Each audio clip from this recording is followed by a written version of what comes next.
स्वयंभू मनु की 3 कन्याओं के वंश का वर्णन पूर्ण किया। उनके 2 पुत्र हैं, बड़ा बेटा जिनका नाम है उत्तानपाद और छोटे हैं प्रियव्रत। 5वें स्कंद में कथा आती है, जन्म से भजनानंदी थे, घर छोड़ के भजन करने निकल गए। और इधर जो है उत्तानपाद ने समय पर आके 2 ब्याह किए। सुनीति और सुरुचि कथा आपने बहुत बार सुनी होगी। सुनीति से परम भागवत ध्रुव जी का जन्म हुआ। बोले ध्रुव जी महाराज की जय। और सुनीति से एक बेटा हुआ जिसका नाम था उत्तम। एक दिन राजा रानी बैठे हुए थे आसन पर और सुनीति सदा भगवान का भजन करती है और सुरुचि अपने मोह पास में मीठी मीठी बातों से राजा को वशीभूत कर देती है और ज्यादा समय राजा की शांत राजगद्दी पे बैठती थी। ये सुनीति सुरुचि की कथा हम लोगों के जीवन में घटती है। प्रत्येक जीव की 2 वृत्तियों से विवाह संबंध होता। विवाह माने संबंध। जिस जीव की नीति सही है, जिसका संबंध नीति से है, उसको ध्रुव, ध्रुव माने लक्ष्य मिलता है। उसको जीवन का लक्ष्य, जन्म जन्मांतर का लक्ष्य मिल जाता है। और जो रुचि के अधीन रहता है, क्योंकि रुचि कभी पूरी नहीं होती। आज एक चीज की इच्छा, कल को दूसरी चीज की इच्छा बढ़ते रहती है। रुचि कभी शांत नहीं होती और जब रुचि शांति नहीं होती तो लक्ष्य तक वो नहीं पहुंच पाएगी। ये इस कथा का सार है। सुरुचि के साथ राजा बैठे हैं, दोनों बेटा दौड़ के आए। ध्रुव बड़े थे, पहले आके राजा की गोद में बैठ गए और राजा ने ध्रुव के मुख पर लगी धूल को अपने अंग वस्त्र से साफ किया। तो सुरुचि से ये देखा नहीं गया, मेरे सौत के बेटे से इतना स्नेह और मेरे बेटे पे इतना स्नेह कभी लुटाया नहीं। जो कि राजा दोनों बेटों में कोई अंतर नहीं रखता था। ये सुरुचि माँ की जो है एक स्पृहा थी, मन का द्वेष था। और मन में द्वेष हो, ईर्ष्या हो, स्पृहा हो, उसका निराकरण कौन करे महाराज। पकड़ा ध्रुव का हाथ और जमीन में पटक दिया। न वत्सर प्रते दृश्यम भवान रोडमर्हति न गृहीतो मया यत्वं कुक्षवापि निपात्मजो। तूने मेरे गर्भ से थोड़ी जन्म लिया है। जमीन में बैठ। कहा मां, राजा की गद्दी पे बैठने के लिए क्या करना पड़ेगा, राजा की गोद में बैठने के लिए क्या करना पड़ेगा। उसको तो क्रोध आया था, क्रोध में ऐसे ही कह दिया, जा पहले जंगल में भगवान की गोद में बैठ के आता, राजा की गोद में बैठना। और क्षत्रिय का बालक है, मन में बात लग गई। माँ को प्रणाम किया, पिता को प्रणाम किया, कक्ष में गए, अपनी माँ सुनीति को प्रणाम किया। माँ ने देखा जिस बालक की उम्र खेलने कूदने की और आंचल में अमृत पान करने की है, वो भजन की बात करता है, भगवान से मिलने की बात करता है। यदि मैं कहूं तो भी बच्चा है मत जा, तो मैं भगवान के अपराधन बन जाऊंगी। भगवान के भक्तों को भगवान से मिलने में मैं अवरोध उत्पन्न नहीं करना चाहती। और आज जो है सुनीति ने अपने आंसुओं को, अपने आंचल के अमृत को रोक लिया। कहा भगवान समते परिस्थिति तेरा भला करेंगे। अब ध्रुव ने कभी भगवान जी तो देखे नहीं, कभी मंत्र जानते नहीं, निकल लिए, सरयू नदी पार करी, जंगल में प्रवेश किया। भगवान ने नारद जी को भेजा, जाओ चेला बनाओ, मेरे स्वरूप का चिंतन करवाओ। ध्रुव जी के सामने नारद जी आए, प्रणाम किया। ध्रुव की नम्रता को देख करके नारद जी कहते, बालक कहाँ जाते हैं। अपना परिचय दिया। कहा मेरी सौतेली माँ ने मेरे को जमीन पर पटका, कहा जंगल में भगवान की गोद में बैठ के आओ, तब राजगद्दी में और पिता की गोद में बैठोगे। नारद जी ने बहुत समझाया, ध्रुव देखो अभी छोटे हो उम्र के, उम्र परिपक्व नहीं है, जंगल में भगवान नहीं, यहाँ तो हिंसक जीव रहते हैं। नहीं नहीं मेरी माँ ने कहा है। ध्रुव का अटूट विश्वास देख करके नारद जी कहते हैं, ठीक है तेरे मन में भगवान से मिलने की इच्छा है तो मैं तुझे बताता हूँ भगवान कैसे मिलेंगे। तत्ताद गच्छ भद्रम ते यमुनायास्तटं शुचि पुण्यम मधुवनम यत्र सानिध्यम नित्यदा हरे। यहाँ से यमुना तट वृंदावन जाओ, यमुना के जल में स्नान करके शरीर की शुद्धि करना और मन में भगवान का ध्यान करके मन को शुद्ध करना। जहाँ तन मन शुद्ध निर्मल मन जन सो मोहि पावा। मन शुद्ध हो गया, भगवान मिल गए। और भगवान के स्वरूप का वर्णन किया। श्रीवत्सांकं घनश्यामं पुरुषं वनमालिनं शंखचक्र गदा पदमैः अभिभक्तं चतुर्भुजं। शंख चक्र गदाधारी, कौस्तुभ मणि की माला धारण किए हुए, मुकुट धारण किए, वाम भाग में लक्ष्मी को लिए हुए, चार भुजाओं में शंख चक्र गदा पद्म धारण किए हुए कमल नयन का ध्यान करना और उनके ध्यान में ओम नमो भगवते वासुदेवाय इस द्वादशाक्षर मंत्र को तब तक जपना जब तक उठा के तुझे गोद में न बैठा ले। नारद जी अंतर्धान हुए, ध्रुव जी वृंदावन आए, यमुना में स्नान किया, 6 माह के तप में ही भगवान को प्राप्त कर लिया। पहले माह में 3 रात्रि का व्रत किया, चौथी रात्रि में कंद मूल फल लाते भगवान को भोग लगाते, स्वयं खाते। दूसरे माह में षष्ठे दिने 6 दिन के व्रत के 7वें दिन औषधि पत्ते घास फूस भगवान को अर्पण करते, उन्हीं को प्रसाद रूप में ग्रहण करते। तृतीय चानयन्मासं नवमे हनि। अब तीसरा माह आया, 9 दिन के व्रत किए और 10वें दिन यमुना के जल की एक अंजलि भगवान को प्रसाद रूप में निवेदित की और एक अंजलि स्वयं पी गए। और चौथा माह आया, द्वादशे हनि, 12 दिन के व्रत किए और 13वें दिन एक श्वास का भगवान से आप लीजिए और एक श्वास अंदर। और 5वें छठे महीने में सारी वायुमंडल की जो वायु है ऑक्सीजन उसको हृदय में स्थिर कर दिया। अभी 1-2 वर्ष पहले आया था ऑक्सीजन का संकट, वैसा ही संकट आ गया। सारी वायुमंडल की वायु को हृदय में रख लिया। देवता कुल व्याकुल, सिद्ध गंधर्व बाबा के पास, नारायण के पास, रक्षा करो महाराज, प्राणों का संकट हो रहा है। आधारम हरादीनाम प्रधान पुरुषेश्वरम ब्रह्म धारया नश्योत्रयो लोका चकंपिरे।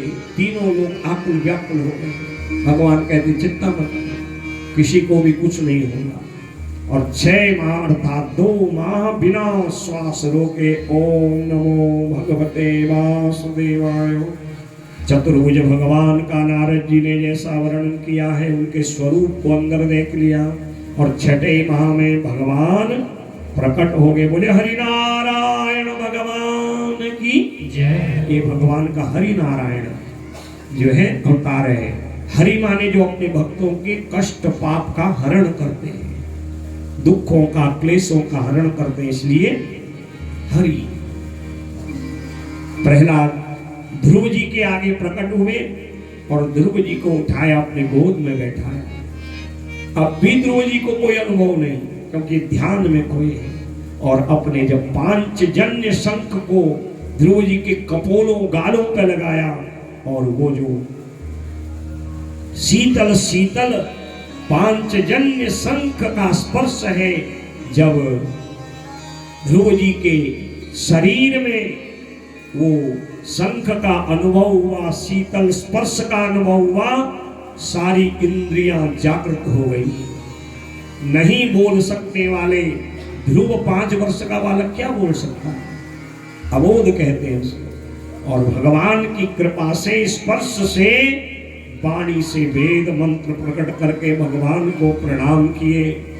और जो है 10-12 सुंदर श्लोकों में जब भगवान का स्वरूप देखा, जैसा नारद जी ने बताया, जैसे अंतर मन में देख रहे थे वैसे ही है। यो अन्तः प्रविश्य मम वाचमिमां प्रसुप्तां संजीवयति किल शक्तिधरः स्वधाम्ना अन्यास्तहस्तचरण श्रवणत्वगादि प्राणान् नमो भगवते पुरुषाय तुभ्यम्। जिन्होंने मेरी सोई इंद्रियों को, मेरी सोई बुद्धि को चैतन्य किया, जागृत किया, ज्ञान का संचार दिया, ऐसे प्राण स्वरूप नारायण को प्रणाम करता हूँ। बड़ी दिव्य स्तुति करी। भगवान ने उनके कोमल शरीर का स्पर्श किया। कहा प्रभु बस ऐसे ही आपके गोद में बैठना है, कहा नहीं, अब तुम्हें जाना है। तुम्हारे आने के बाद नारद जी के तुम्हारे पिताजी को डांट लगाएंगे। तुम्हारे पिता तुम्हारे जो है दर्शन के लिए आकुल व्याकुल है, जाओ बेटा और देख मेरा यही स्वरूप सदा चित्त में लाना और 36,000 वर्ष तक पृथ्वी में राज्य कर, जब मन हो एक नए लोक का निर्माण करना। और ध्रुव जी लौट के आए, स्वागत हुआ। और आज मां सुरुचि बहुत ही दुखी हुई। कहा बेटा मैं तेरी अपराधन हूं। कहती नहीं मां, तेरा ये उपकार है, अगर तू मेरा तिरस्कार नहीं करती क्या प्रभु का दर्शन होता। प्रति उपकार करहु का होता। कृतज्ञ के प्रति कृतज्ञता केवल भगवान के भक्त ही कर सकते हैं। परम भागवत ध्रुव जी ने मां से कहा, मां यदि आप मेरा तिरस्कार नहीं करती क्या भगवान का सत्कार मिलता। यह आपका ही अनुग्रह है। और ध्रुव बड़े हुए, इनके 2 विवाह हुए। एक दिन छोटा भाई शिकार खेलने गया, यक्षों ने घेर के मार दिया। ध्रुव जी को क्रोध आया, धनुष बाण लेके गए, हजारों यक्षों को मारने लगे। तब स्वयं मनु आए, ध्रुव क्या करता है। एक तरफ अपने आप को वैष्णव कहता है और दूसरी तरफ इन निर्दोष यक्षों को मारता है। अरे किसी एक यक्ष ने तेरे भाई को मारा होगा, क्यों कुबेर के वंश को नष्ट करने में लगा है। और दादाजी को संग्राम भूमि में आता देख धनुष बाण छोड़ दिए। और तभी यहाँ पर स्वयं मनु ने वैष्णवों के, परम भागवतों के, जो भगवान के भक्त हैं, भागवत का धर्म क्या है ये बताया। तितिक्षया करुणया मैत्र्या च कृजन्तु।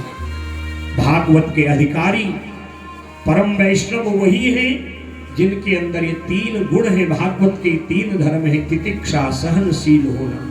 छोटी छोटी बात में हम लोग उग्र हो जाते हैं, ये भागवत का धर्म नहीं है। भागवत सिखाता है हमें सहनशील बनिए।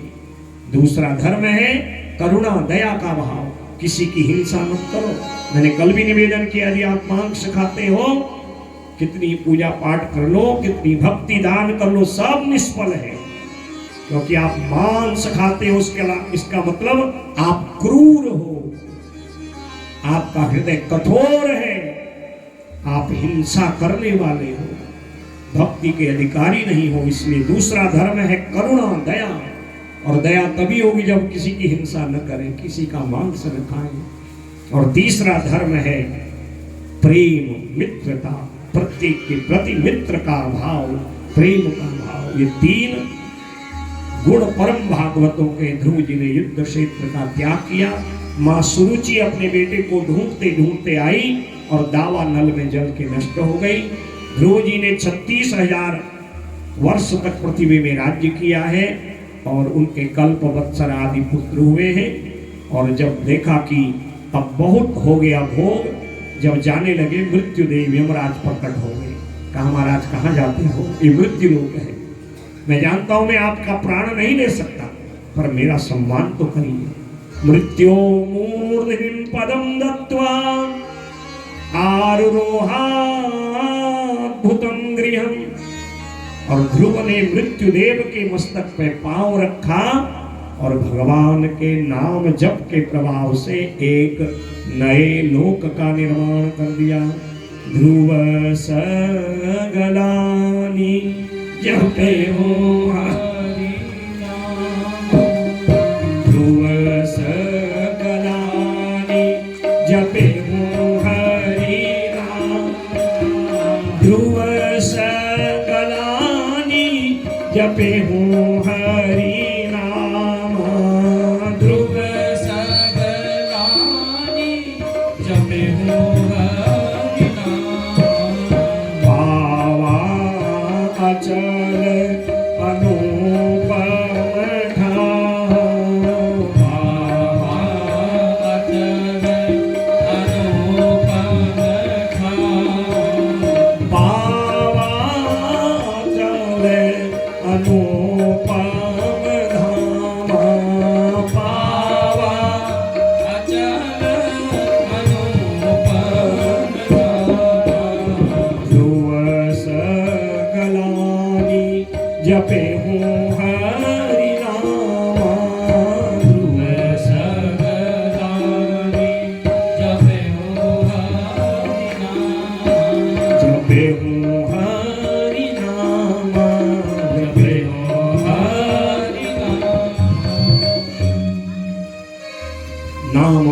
भाव से नए लोक का निर्माण किया। त्रिलोकी का विनाश होगा, ध्रुव लोक कभी नष्ट नहीं होगा। इसलिए ब्याह के दिन,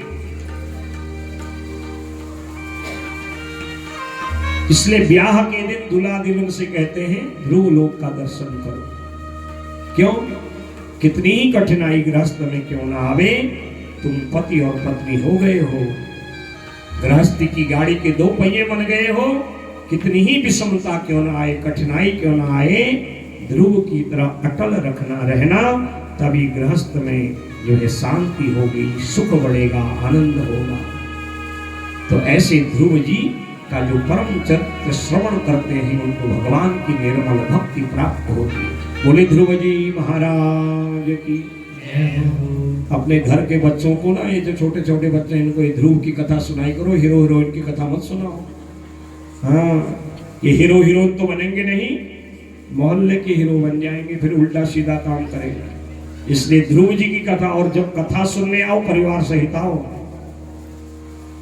क्योंकि ये कथा बच्चों के लिए भी है, सयाने के लिए भी है, जवान के लिए भी है, युवा के लिए भी है। और न मालूम किस कथा से हमारे जीवन की धारा बदल जाए। आप डॉक्टर बनिए, इंजीनियर बनिए, बहुत बड़ा वैज्ञानिक बनिए, कुछ भी बनिए, यदि भगवान की निश्चल भक्ति होगी, जहां भी जाओगे बढ़ते जाओगे, कोई रोकने वाला नहीं होगा। आपातकाल में वो रक्षा करेगा। ये सत्संग का पुण्य है। इन्हीं ध्रुव जी के कुल में एक दुष्ट बेन हुआ, ऋषि ब्राह्मणों ने श्राप दिया।